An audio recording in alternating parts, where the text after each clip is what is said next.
Përshëndetje të gjithëve. Shumë faleminderit që jemi mbledhur sot këtu në kullën e Bayraktarit të Hotel. Pronari Kullës na ka mirëpritur dhe kemi krijuar këtë organizim për të ndarë me ju projektin e rrjedhimit të kullave. Është një projekt i cili fillimisht nisi si një projekt pilot me Gizin dhe me Ministrinë e Turizmit dhe të Mjedisit dhe u bën 20 projekte pilot të kullave. Fatmirësisht në vitin 2025 arritëm ta kthenim në një program të ndarë në 4 qarqet, në Lezhë, në Kukës, në Shkodër dhe në Dibër. Ka patur një reagim shumë të mirë nga të gjithë, kemi patur mbi 500 aplikime, formular regjistrime. Sot jemi mbledhur gjithu bashkë për të bashkuar edhe 2 aktorë shumë të rëndësishëm, që janë Agjencia Shtetërore e Kadastrës dhe Fakulteti i Arkitekturës. Do të ftoja tani për të bërë fjalën e tij, Ministrin e Turizmit, Kulturës dhe Sportit.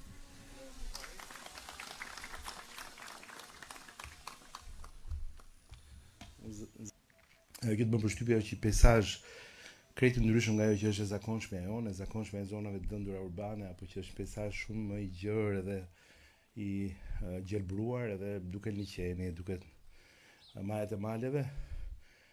Asfalti është shumë i mirë, rruga është shumë e mirë.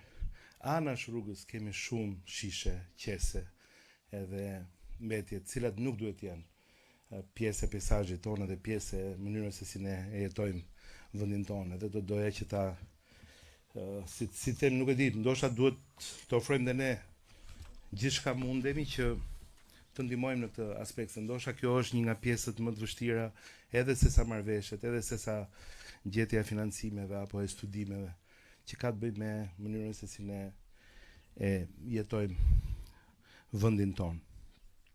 Siç e theksoi Benida, që e falenderoj shumë për aktivitetin dhe për gjithë punën e saj, që është një drejtoresh e re relativisht në ministrinë tonë, që është tani një bashkim i turizmit dhe i kulturës.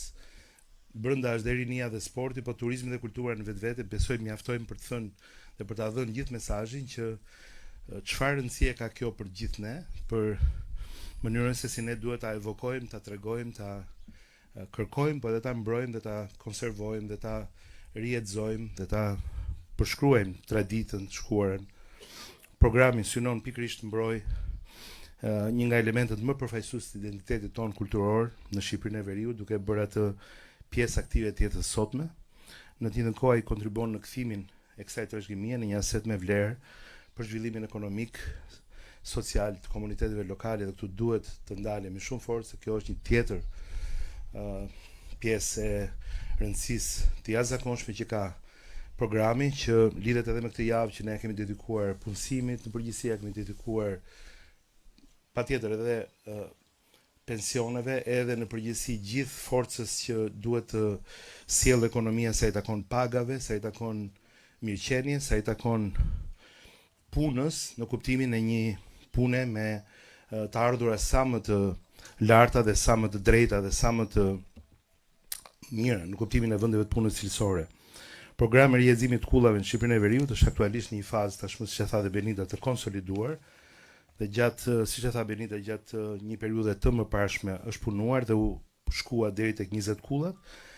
Tani në 25-ën e këtej lançuan programin kombëtar për rrjedhimin e kullave dhe formalizuan bashkëpunimin me GIZ, Albania, përbesi memorandumi që janë akorde të rëndësishme dhe aktualisht puna është e fokusuar në ndërtimin e një baze plot të dhënash në përgatitjen e një plani veprimi konkret, sepse nga një herë kur e nis nxituar, kur e nis me dëshirë të madhe, me vullnet të madh, po jo mirë, punët nuk dalin mirë. Duam të bëjmë punët mirë, jo vetëm të bëjmë sa më shumë punë së bashku, po të jenë dhe të bëra mirë.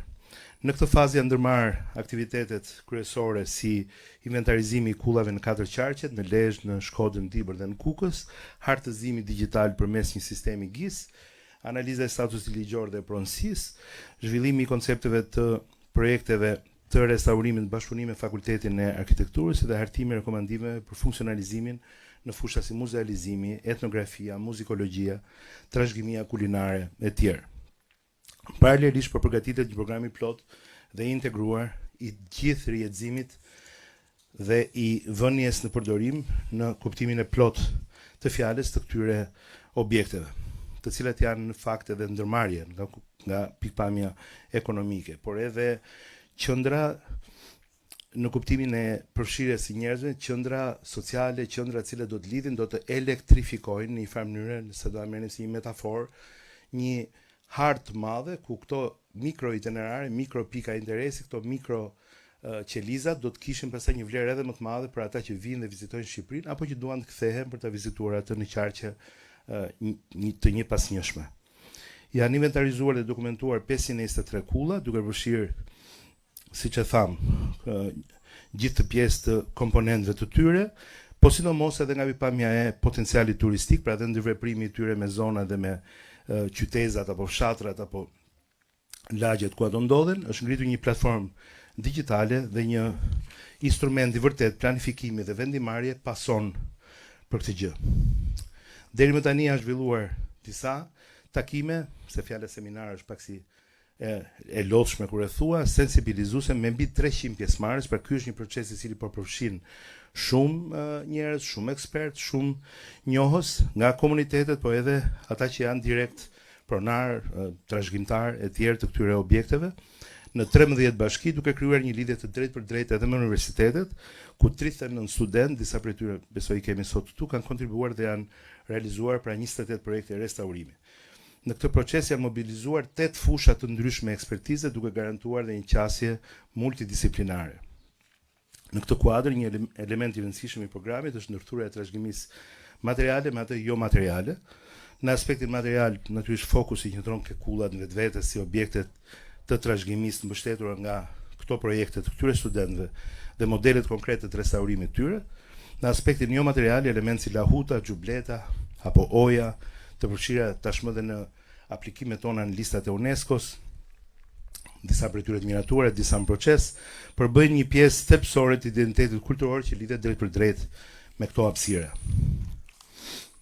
Ky bashkëpunim është shoqëruar edhe me dokumentimin e plot, siç e tham, të kullave përmes teknologjive bashkëkohore, si skanimi me lazer dhe modelimi volumetrik 3D, duke krijuar një platformë ku këto të dhëna të standardizuara flejnë pastaj për ndërhyrjet e ardhshme restauruese në mënyrë shumë më të plotë. Ndërkohë po zhvillohen analiza detajuara mbi statusin ligjor dhe pronësinë e kullave, ndërsa në bashkëpunim me Fakultetin e Arkitekturës po hartohen projekte konkrete, siç e tham, restaurimi. Gjithashtu në program përfshihet dhe një listë rekomandimesh për funksionalizimin e kullave si bujtina, muze, pra gjithë pjesa e destinacioneve që ato do të kenë, do të mbulojnë dhe gjithë aktivitetet dhe programet që ato do duhet të kryen në hapësira dhe në aktivitetet të ndryshme kulturore, sociale e tjerë. Komponenti më i rëndësishëm i lajmit, të themi ditës sotme, i punës aktuale, është edhe adresimi i çështjeve të pronësisë. E thash disa herë në fjalën time, dhe këtu dua të theksoj që me një falënderim shumë të madh edhe për qasjen, për bashkimin mes 1000 e ca kungujve, ku diun miliona halleve që ASHK ka në gjithë territorin e Republikës së Shqipërisë. Kjo është nga do punët me siguri drejtoresh që është nga më të bukura që ju do bëni bashkë me ne. Pra në bashkëpunim me Agjencinë Shtetërore të Kadastrit, që është bashkuar rrjetit të partnerëve të programit, dhe këtu e themi këtë gjë prapë me një falënderim, sepse nuk do jetë vetëm bashkim që ne do aplikojmë dhe do marrim dokumenta, por që do ndihmojnë si pjesë aktive e projektit, që të na bëjë të mundur që ne të kemi zgjidhur atë elementin kryesor të pronësisë, që pastaj do të na mundsojë që të kemi mundësi që këto asete t'i fusim në ekonomi, këto asete të lëvizin ekonomi dhe këto asete të jenë krejt legjitime. Në këtë kuadër vijon puna në terren për asistimin e aplikantëve në procesin e pajisjes me certifikata pronësie, me synim për shpejtimin dhe lehtësimin e procedurave për përfituesit. Një tjetër plagë e vjetër historike e vendit tonë që shkon paralel me punën tonë për integrimin dhe punën tonë për gjithë modernizimin e kadastrës, edhe të si themi të zgjidhjes të një nga problemeve që kanë një pjesë e mirë e pronarëve, jo vetëm të kullave në fjalë, por edhe të objekteve të ndryshme në territor. Ndryrë ka një ndikim të vërtetë në zhvillimin e turizmit, siç e tham, krijoi një produkt diferencuar që lidhet me përvojën autentike, duke zgjeruar ofertën turistike për te sezonit, që është nga hallet e tjera që ne kemi, që ne nuk mund të kemi turistë në Shqipëri vetëm në pak muaj apo vetëm në muajt më të themi më të kërkuar dhe më dëshuar të vitit, që janë ato të verës, por duhet ta kemi këtë gjë në gjithë vitin. dhe kalojmë këtu në destinacione që bëhen gjithmonë më tradicionale, me një fokus veçantë në zhvillimin e turizmit malor, ku paralel me shumë projekte tjera dhe reforma, politika, paketa, siç është paketa e maleve, do të punojmë që të kemi një ansambël të sa më shumë instrumentave, mekanizmave që të jetë sa më e lehtë për njerëzit që të kthehen, të kthehen shtëpisë vjetër të parëve të tyre, të kthehen territorit, të kthehen maleve, të kthehen fshatrave, të kthehen zonave rurale, zonave të thyera, të investojnë, dhe pse jo, ta kenë dhe si një mundësi tjetër për të menduar dhe një herë tjetër, nëse duhet kthehen nga diaspora dhe nëse duhet vinë nga emigracioni dhe të përfshihen në gjithë aspektet e jetës sonë këtu, ekonomike dhe të ndërmarrjes që ata do duan të hapin, me fokus veçantë, siç e tham, pra itinerare të strukturuara që rrisin kohë qëndrimin e vizitorëve, krijon një zinxhir vlere, krijon ekonomi lokale, aktivizon zona që deri më tani kanë qenë jashtë hartës së interesit. Gjithashtu kullat kontribuojnë drejt për drejt në forcimin, si e tham, të një brandi turistik që ekziston, por që duhet të jetë akoma më prezent. Ato përfaqësojnë një element veçantë dhe dallueshëm të trashëgimisë, duke krijuar një ofertë që mund të replikohet lehtësisht, që nuk mund të replikohet lehtësisht, më falni, në tregje të tjera. Pra mund të kenë çdo gjë, por nuk mund të kenë dot një histori dhe një të shkuar njësoj si kjo apo kaq e pasur. Përmes rrjedhimit të tyre, Shqipëria pozicionohet si një destinacion që ofron pra një përvojë sa më reale, një identitet dhe një autenticitet, element kyç për konkurrueshmërinë në turizmin ndërkombëtar. Dhe si ministrit përgjegjës për këtë sektor të rëndësishëm, ju garantoj që det dhe rër dhe çadër me çmime gjithmonë më të mira mund të gjesh kudo, mund të konkurrohesh kudo për të për të bërë pjesë e një pakete apo një oferte. Po një margaritar si ky që ne kemi, pra natyrë, histori dhe ky koncepti banesave të vjetra dhe një originalitet i kësaj shkalle, është shumë vështirë që të gjendet kudo. Në fazën e parë, programi parashikon kalimin, siç e tham, nga dokumentacioni dhe nga harta e plotë gjithë vendodhjeve, dhe pastaj gjithë dokumentimi, katalogimi, indeksimi, gjithçka që ka të bëjë me secilin për këtyre objekteve. Në fazën e dytë kalojmë direkt në zbatimin e plot, që është 27-29, pra viti 2027-2029. Faza përfshin angazhimin buxhetor të ministrisë, bazuar në rekomandimet e programit, një planifikim fillestar prej një fondi të konsiderueshëm për vitin 2027 me pritshmëri në rritje për vitet në vijim.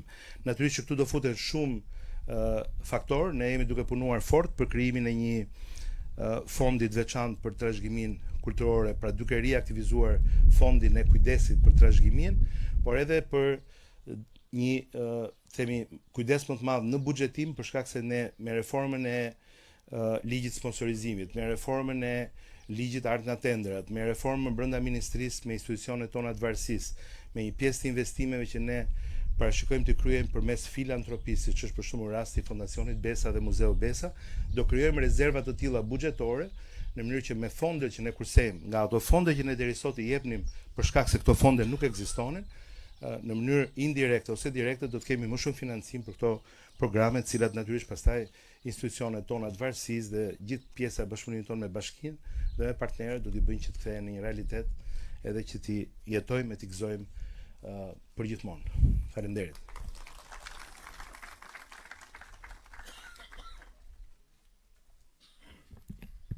Faleminderit zoti ministër. Do doja të ftoja zonjën Sonja Kurc, që është edhe drejtuese e GIZ në Shqipëri, për të dhënë ajo një fjalë të saj përshëndetje në lidhje me programin.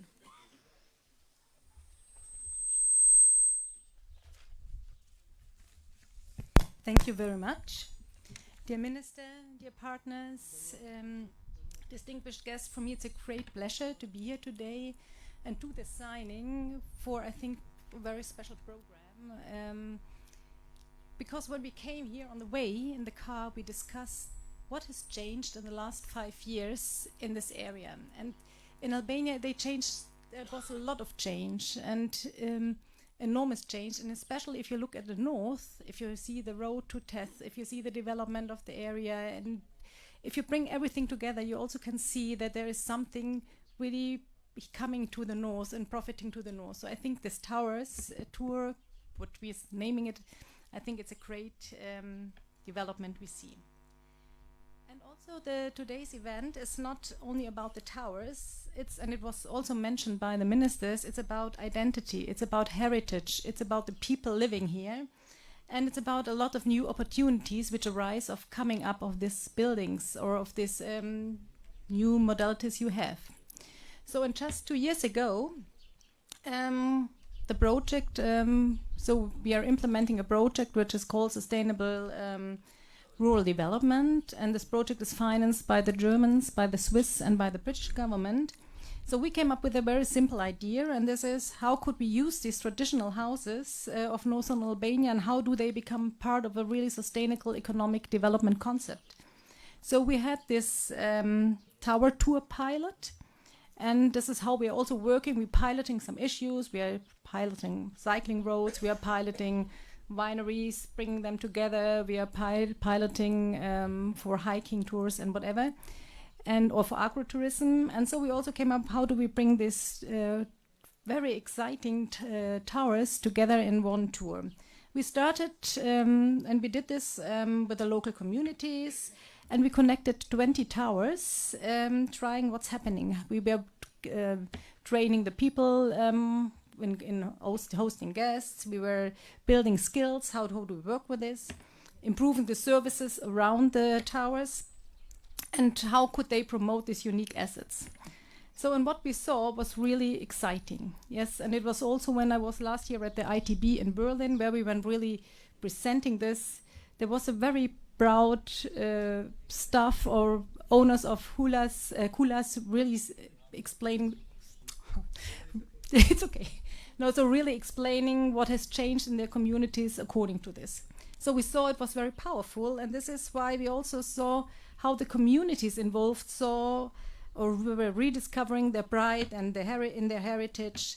We saw many visitors coming, experiencing these tower tours, and also we saw a real opportunity for economic change. So laying this foundation, so it's what we are witnessing today. Yeah? It's a national program now led by the government of Albania, and I'm really thankful that the ministry is taking so much ownership on this project right now.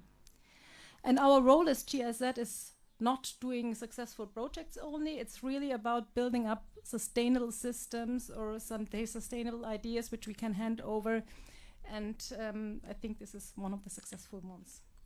So since November last year, together with the Ministry of Tourism, Culture and Sports, we have been working intensively on the first phase, as it was mentioned, and also the highlights were mentioned already, but I want to do it again because I think it's a massive numbers. So it's about 500 towers identified, documented and digitally mapped. Then a strong engagement of 13 municipalities and local communities in building up this program. And also, it was also mentioned, the collaboration with the students, the experts, the architecture, really in restoring these project is a big success story. And also, and it was mentioned, the property rights, to really, you really need to invest in towers and to put money into it. You only do this if you know that it's up to you and that there is a security in this one. So having all this said, I think we are doing a really important step forward today. And I'm really proud to see also, it was mentioned, the State Cadastre Agency for a brilliant job so far. And I know that it's tricky, but I know it from all the other parts of investment. That's the main part we have to tackle. So thank you for being here and supporting this as well. And also something you learn out of this small initiative, which is now growing bigger, it's always involving many stakeholders. Yeah, it's involving the ministries, it's involving the people with the ideas, the local people who have to all work together. And if everybody's working together, then it's fine. And this multi-actor platform is now created and is going for a solid foundation. So what we'll do as GIZ so future on, of course, we will go on with the support, we will go on with the advice, or we are promoting advice through consultancies, whatever it's needed so far. And with the aim, of course, to ensure the sustainability that this is going on. And it was also said quite by the minister, it's not only about preserving buildings, it's really how do you create new opportunities. Yeah, and I can also see how in other Kulas or surroundings, how it changed the communities and how they found out that they need the farmers around the neighborhood to really do the I don't know if the guests are coming or to support them with food, but it's also the waste management in the area. It's how they treat water, how do they treat with the nature. So many initiatives are coming up, or they are creating, I don't know, hikes or ridings, whatever you can use. So even these kind of initiatives create lots of opportunities for you. So strengthening the identity, the cultural identity, and how to come up with this sustainable rural development model for the region, I think it's great. So let me thank you, all the partners, for the collaboration. And I'm really now looking forward to signing this exciting memorandum of understanding. And I also want to say again that GIZ, of course, will stay as partners here, and we are highly committed to support this program. So thank you.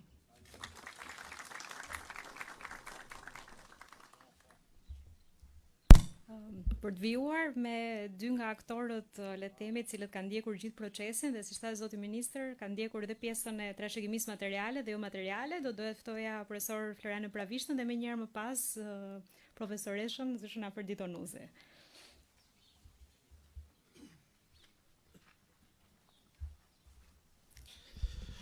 Faleminderit Benita, përshëndetje të gjithëve, përshëndetje zoti ministër. Në vazhdim të bashkëpunimit tonë për të përhershëm me Ministrinë e Kulturës, gjendemi përsëri në këtë marrëdhënie. Marrëdhënia është marrëdhënia akademike e universitetit me pushtetin qendror dhe pushtetin lokal. Vazhdimisht historia e Fakultetit të Arkitekturës ka treguar që ne kemi në pjesën më të mirë të rasteve kemi studiuar, jemi munduar të kontribuojmë realisht për mbi zhvillimin e vendit dhe veçanërisht edhe në çështjet e kulturës. Ne kemi qenë background i projektit të famshëm të 100 fshatrave. Kishim punuar me kohë për këtë projekt, i cili pastaj më vonë u bën një nga projektet kombëtare, i cili shpresoj që do të vazhdoj edhe projekti i ri për rjetëzimin e kullave, gati është pjesë e këtij itinerarje. Për edhe kullat në vetvete, kullat e veriut bën pjesë në atë që është trashëgimia kulturore dhe bën pjesë edhe në një pjesë të mirë të këtyre qendrave të vogla, të cilat fshatra, të cilat duhet të rjetëzohen për në një formë. Tjetër është pjesa ime në këtë projekt është edhe individuale si ekspert i trashëgimisë, ku mendojmë që kullat si një nga elementet kryesor të trashëgimisë së veriut, të banesës, e zhvilluar edhe në kushtet e mbrojtjes, jo vetëm strehimi, po dhe mbrojtja, është një nga krenaritë e ndërtimeve në vendin tonë. Kështu që theksimi i kësaj trashëgimie, vënia në punë ose rjetëzimi, siç ka dalë shpreha, do të ndihmonte jashtëzakonisht jo vetëm në rujtjen e kësaj trashëgimie, e cila, të themi të drejtën, vitet e fundit e gjejmë në kushte të degradimit. Mjaft objekte të cilat ne shkelëm, mjaft objekte të cilat ne i ndoqëm si objekte për të rjetëzuar, kanë probleme të mëdha për sa i përket rujtjes. Dhe në themel i gjithë ky proces është një proces që unë do të vëja atë ombrellën e madhe, rujtja. Pra ne na duhet ta ruajmë trashëgimin. Por që ta ruajmë trashëgimin, shteti nuk ka lekë mjaftueshme, nuk ka shtet në botë i cili ka paratë mjaftueshme që ta ruaj si elemente muzeal, që çdo objekt të paguaj, ta mirëmbajë etj, ta ruaj si muze. Dhe këtu hyn ajo pjesa e rëndësishme që këtu po përmendim, rjetëzimi.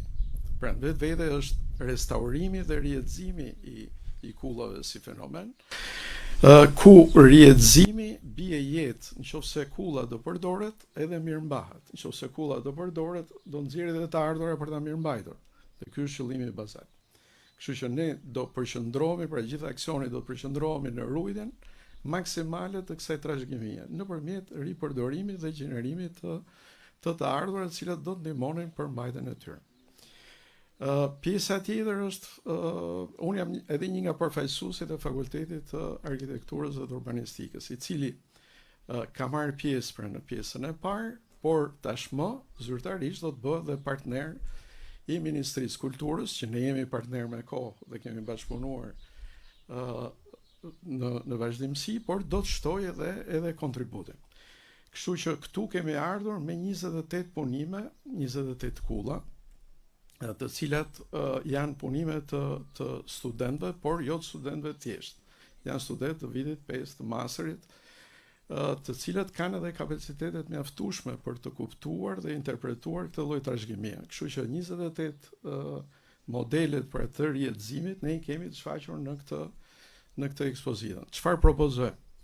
Propozojmë përdorime të ndryshme të objekteve, gjithmonë në ombrellën e ruajtjes maksimale të trashëgimisë, të asaj se çfarë na ka lënë të parët. Nëse ne do hapim dritare, do t'i bëjmë të mëdha dhe do bëjmë xhamlik, prap nuk jemi. Do të jemi te tradicionalja, te ajo që është thelbi i kullës. Dhe ku synojmë që të rehabilitojmë ndërtesën dhe të përdorim ndoshta dhe territorin përreth, ku landscape ose ai peizazhi që quhet, që shoqëron vetvete këtë lloj objektesh, që janë kullat, është elementi domosdoshëm, pra nuk mund të kemi një kull nëse ne i ndrojmë komplet thelbin e territorit, pra, cilin ne na rrethon. Kështu që propozimet tona vijnë në ruajtjen maksimale të kullës dhe pra nëse dikush do të bëjë një shërbim edhe ushqimi etj, për agroturizëm, mund përdorim dhe ambientet e oborrit, ambientet të cilat nuk ndikojnë në prishjen e asaj tipologjie të kullës. Tjetër është, do t'i kthejmë në hotele, si do t'i kthejmë në hotelen Bujtina, pra po themi, Bujtina me pesyje. Jo, s'po kaloj. Do t'i kthejmë në hotele me pesyje? Jo, nuk i kthejmë dot në hotele me pesyje. Se hotele me pesyje shkojmë i gjejmë Turqi, po ndërtojmë Bregdetin ton, por ne do t'i kthejmë në kulla. Thelbi është kulla, pra nuk ka nevojë këtu as për krevate me 7 shtresa me që të flem rehat, por duhet të jetë vijera e kull, aty është thelbi. Kështu që në vijat përgjithshme unë them se ne bijem dakord. Ka goxha pjesëmarrje në 4 seminaret që janë bërë në 4 qarqet. Kemi pasur një prezencë të jashtëzakonshme njerëzish të interesuar. Por këtu, zoti ministër, shohim një fenomen tjetër, që tipologjia e kullës është një tipologji e veçantë. Ka dhe disa rregulla për ta quajtur kull. Por shohim edhe një interesim të jashtëzakonshëm dhe të banesave të tjera, të cilat janë të tipologjive të ndryshme nga kullat, po prap kanë vlera. Ndoshta projekti tjetër që do vi më mbrapa, do të jetë edhe kjo zgjerimi i diapazonit edhe të objekteve, të cilat mbartin vetvete vlera të trashëgimisë, të cilat mund mos jenë edhe kulla. Rasti është këtu për një nga miqtë e mi të rinj, ka një banesë e cila është më e gjatë se sa e gjerë, nuk është e lartë, nuk është kull. Por ai ka interes për ta zhvilluar. Do thotë që ne duhet hapim dhe i xhep si 100 fshatra, tham 101, dhe këtu do lëm tani kullat, po edhe këto që kanë ca deformime. Nuk po zgjatem shumë se profesoresha mezi po pret, nuk hyra të muzet, ja u lash profesoreshën që është. Ju falenderoj të gjitha.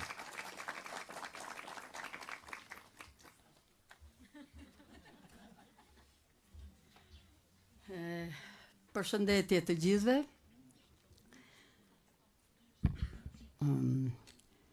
Në fakt sot kryefjala janë kullat, po para se të shkojmë te kullat që janë dukuri e shekullit fundi, shekullit 18, unë dua të ndalem me përulje para këtij këndit këtu. Për shumë arsye.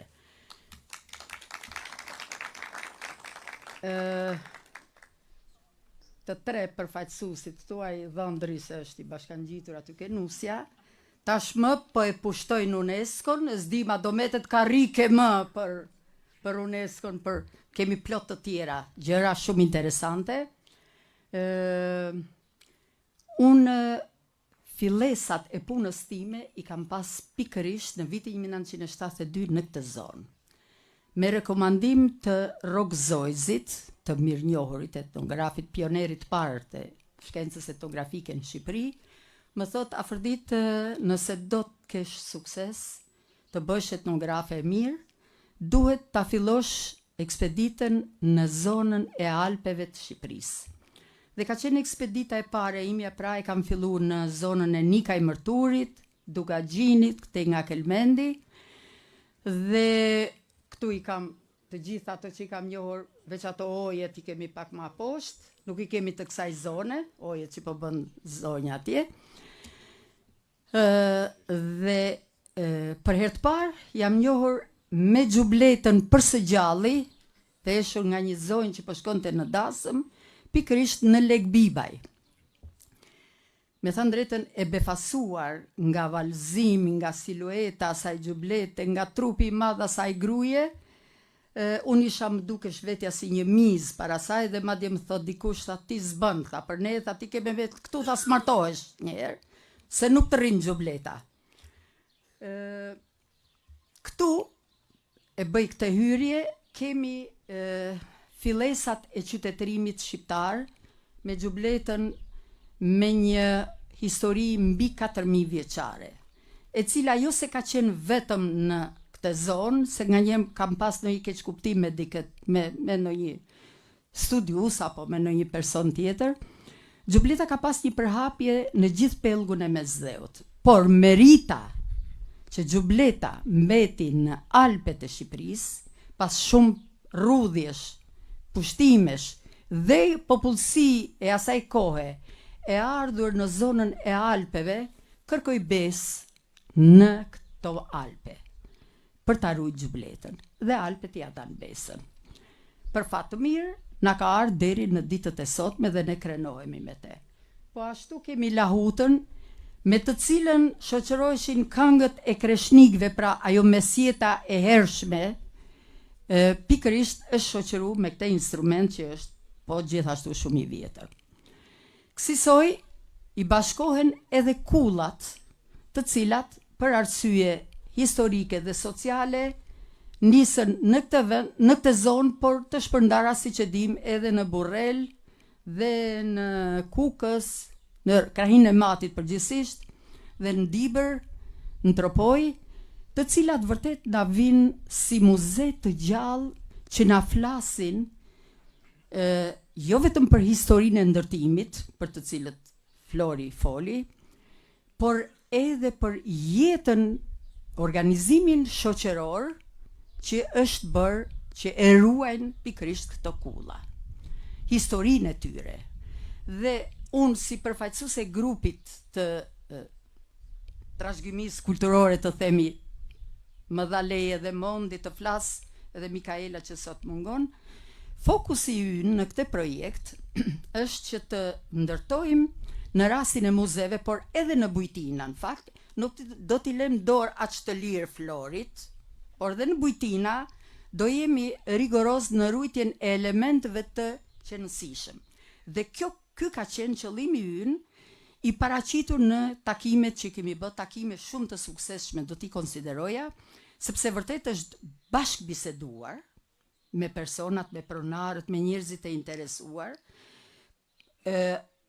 ndoshta me brezin e ri, se brezi i vjetër na ka mirë kuptuar, asoj kemi gjetë, si me thanë gjuhën e përbashkët, më lehtë, për t'ju bërë të ditur që qëllimi kryesor është vënia e tyre në shërbim të turizmit, që sot ka marrë hov që po e shohim për ditë se sa, dhe jo thjesht vetëm të turizmit vendas, por edhe të turizmit të vendeve jashtë Shqipërisë, të cilët det e diell e male në Zvicër e nga do ka vinë kryesisht, mendoj unë, kryesisht ose të paktën të themi pjesa më e madhe për të njohur qytetërimin shqiptar.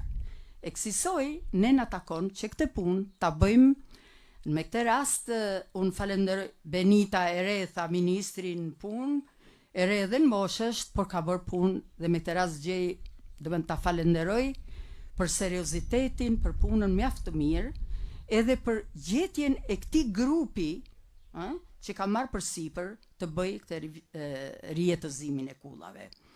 Dhe ne si studiusët të trashëgimisë kulturore do të përpiqemi që t'i japim jetë në aspektin njerëzor, në mënyrën e jetesës, duke ruajtur guzhinën, atë odën e zjarmit, odën e grave të themi, odën e burrave, me gjitha pajisjet. Për fat keq u kap vonë kjo situatë dhe shumë objekte dhe janë humbur, janë shit apo janë hedh, edhe si të pa nevojshme nga njëherë, ti mbledhim dhe që është më e rëndësishmja të mbledhim historinë e këtyre kullave, historinë familjare, historinë e fshatit, por dhe historinë në plan më të gjerë. Për shembull do t'ju sjell rastin e kullës së Leshit, se kam emrin ai Lurës, të më falin, në të cilin gjejmë shtresëzime historike kulturore të jashtëzakonshme. Puna është me i mësu, me i drejtu, dhe këtu ka synu puna jonë, që të bisedojmë e të sqarojmë duke mos u kursyer, për të na shkruar në çdo rast, për të pyetur në çdo rast që e gjenë të nevojshme, se si do të shkruhen historitë e kullave, për të shpëtuar nga disa tjetërsime, disa pralla që krijohen, si për shembull, unë do ta përmend si një shembull jo të mirë, por që ka vlerë edhe për aspekte të tjera të trashëgimisë kulturore, që ballokumet e Elbasanit fillojnë 540 vjet përpara, gjë që është për më të thjeshtin historian, që mbjellim ai misri me të cilën bëhen ballokumet, ka hyrë vonë, shekullin 17, 18, u përhap, për të mos thënë sheqeri që është shumë i vonë, e nuk e di me që janë bë ato ballokume, që themi 520 vjet përpara. Dhe ne kemi synu pra në takimet tona, që edhe për raste të këtij lloji, të jemi të kujdesshëm që të jemi sa më të saktë. Mund të jetë një turist që e di një gjë, nëse ne nuk do të jemi të saktë, qoftë në paraqitjen e kulturën, do të thënë pajisjen e mjediseve, por edhe në këto rrëfimet tona zhvlerësohet. Unë ju them gjithë një studentëve, kur bëjnë lëndën e muzeologjisë, do të mendoni për këto ciceronët që thon folsit në për muze, do të mendoni qoftë edhe për një njeri. Një njeri ju zhvlerëson. Nuk vjen më në atë muze dhe e hap fjalën gjithanë që ky muze është, jo të thuash ky kostum është shumë i bukur. Do thuash historinë atij kostumi. Do thuash, çfarë lexon nëpërmjet kostumit të një zone, çfarë lexojmë nëpërmjet xhubletës, nëpërmjet lahutës. Pra, duke pa lahutën, na shkon mendja te cikli i kreshnikëve. Dhe që se unë s'di me pushu kur filloj për këto punë, po do t'i bie më shkurt, do të përpiqemi që pranë kullave do bëjmë edhe një tjetër aktivitet, në mënyrë që se edhe pronarët e kullave së pari kanë interesin e vet, fitojnë, nëse do jetojnë me te. Siç na tha një në Burrel, nëse do të marrim drejtoresha, kush ishte drejtoresha? Do ta them për drejtoreshën Apostafat këtë gjë. Nëse do të marr certifikatën e pronësisë të kullës, djemtë e mi më kanë premtuar që do kthehem nga emigracioni.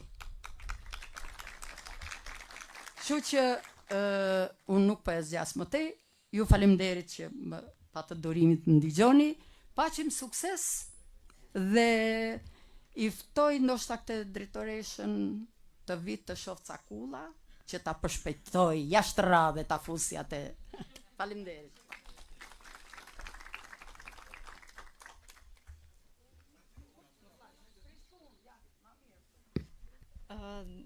Nga në fund, por sigurisht jo nga rëndësia, do doja të ftoja dhe drejtoreshën e Agjencisë Shtetërore të Kadastrës, zonjën Lorena Goxhibelli. Sigurisht e falenderojmë shumë për këtë hap dhe shumë faleminderit. Unë nuk është se kam përgatitur një fjalim, fakt, dua të përgëzoj absolutisht Gizin, Ministrinë e Turizmit, Kulturës dhe Sporteve për këtë iniciativë shumë të mirë. më vjen mirë që ka mundësi që t'jap një kontribut, në fakt është një kontribut konkret për plotësimin e titujve të pronësisë për kullat që përbëjnë një element shumë të rëndësishëm të identitetit kulturor, historik të këtyre trevave. Në fakt ne punën e kemi nisur edhe pa nënshkrimin e marrëveshjes, kemi emetuar 5 titujt e parë të pronësisë. Jemi duke punuar me 27 aplikime, të cilat i kemi në fazë afishimi publik. Gizi ka bërë një punë të mirë në identifikimin e 550 deri tani me sa kam komunikuar me ta për kulla në 4, pra në Lezhë, në Shkodër, në Kukës dhe në Dibër, me cilën ne do vijojmë intensivisht për të arritur dhe për të përmbyllur të gjithë plotësimin me titull pronësie për të gjithë këto mbajtës të këtyre ose trashëgues të këtyre objekteve. Në fakt, unë e dëgjova me shumë kënaqësi zonjën, edhe më duhet të pranoj që në këtë rast, në fakt, gjithmonë procesi i plotësimit të titujve të pronësisë ose formalizimit të drejtave pronësore është një proces administrativ nga ana e Agjencisë Shtetërore të Kadastrës. Në këtë rast është edhe më shumë, është një hap i rëndësishëm në zhvillimin ekonomik dhe për më tepër në ruajtjen e identitetit të këtyre trevave. Ndaj në këtë rast kulla nuk është thjesht një ndërtesë, por është më shumë se kaq, është histori familjare, janë ngjarje, janë memorie kolektive.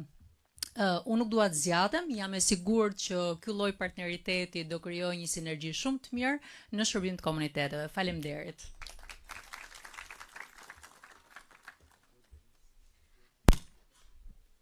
Ndërkohë, këtu kemi dhe kryetarin e bashkisë, të Malësisë Madhe.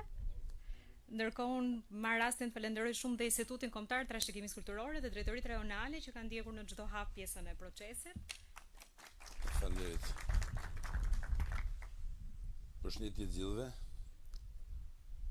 Faleminderit zoti ministër, drejtori Gizit, gjithë eksponentët kryesorë që vendos për ta realizu këtë takim këtu në Malësinë të Madhe. Në fakt, është vend që vërtet i takon më shumë sa si zonës tjetër në veri. Mendoj që kushdo që ka lexuar për historinë është i qartë pa e shpreh këtu pa jush. Është shumë e rëndësishme që të financohet në këtë fushë. Realisht unë të blendi, unë kam besim, unë nuk ka se dhe me thonë e një sa është ba minister, unë e një jene paka shumë dhe mëshatar që nuk ja kam përme, nuk kena pas dhe shokët për bashkët që në 90, 91, 92 është djalë që ka pasion për një punë që vendos për ta çuar në fund. Njëkohësisht kësaj nisëm ose këtij projekt është bashkuar një institucion që është institucion shumë serioz siç është Gizi dhe jam i bindur që ky projekt do kthehet 100%.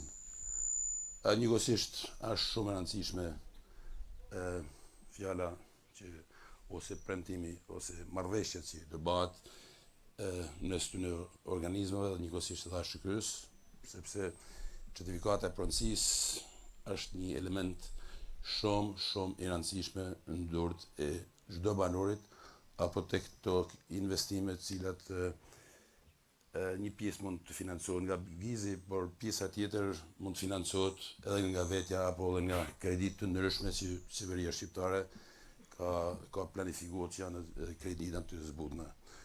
Kështu unë duhet ju falenderoj, duhet ju marr kohë, njëkohësisht edhe afërditën, edhe në pravishtën, edhe doktoreshën prefekten, që i thëm prefekt munesh më bëha kryetar bashkit, po doktor është vështirë më bëha.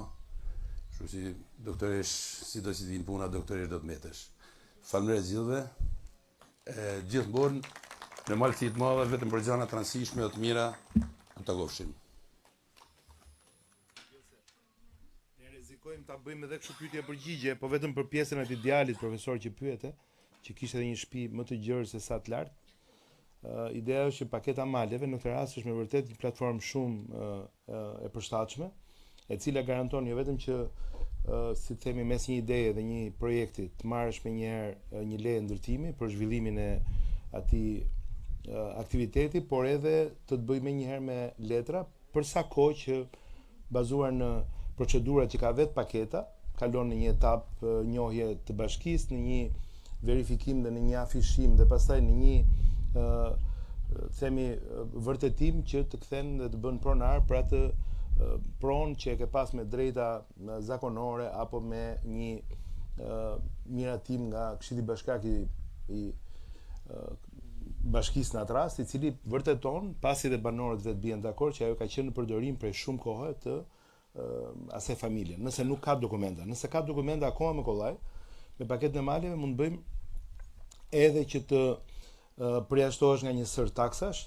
kush hyn në aplikim dhe i akordohet kjo drejt mund të marrë deri në 10 vjet përjashtim nga taksat, mund të ketë shumë lehtësi të tjera, deri dhe po themi taksa infrastrukturës apo taksa të tjera, do ketë një lehtësim dhe një aktivitet biznesi në këtë rast brenda asaj do bëj. Nëse nuk është për aktivitet, është vetëm për banesë, akoma më lehtë edhe më kollaj. Kështu që dhe për sa i përket programit tonë, programet ndërveprojnë, na thoni, komunikojmë, edhe nëse do duhet rreth një kulle, po themi të kemi një zonë e cila bashkë me peizazhin përreth është shumë e rëndësishme edhe për vetë kullën, të na thoni institutet e gjithë organizmat e tjera që ne i kemi vënë në dispozicion do lëvizin që ne të punojmë. Pra gjithë mesazhet që ne japim sot edhe me ASHK-n është pikërisht që ne duhet që të sjellim institucionet sa më afër komunitetit, edhe që të zbërthejmë atë ndonjëherë atë rebus ose atë po themi kyç që ndonjëherë nuk zbërthehet dot përveç se me marifete. Ne jemi këtu që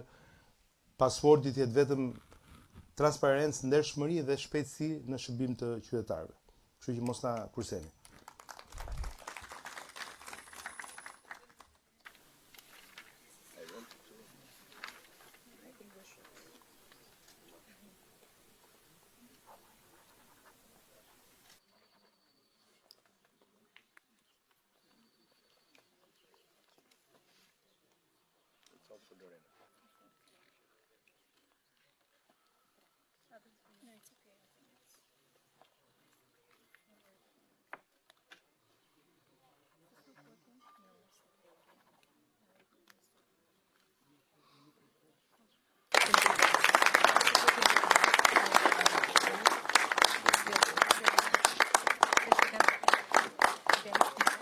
Maybe it's our last signing, you know?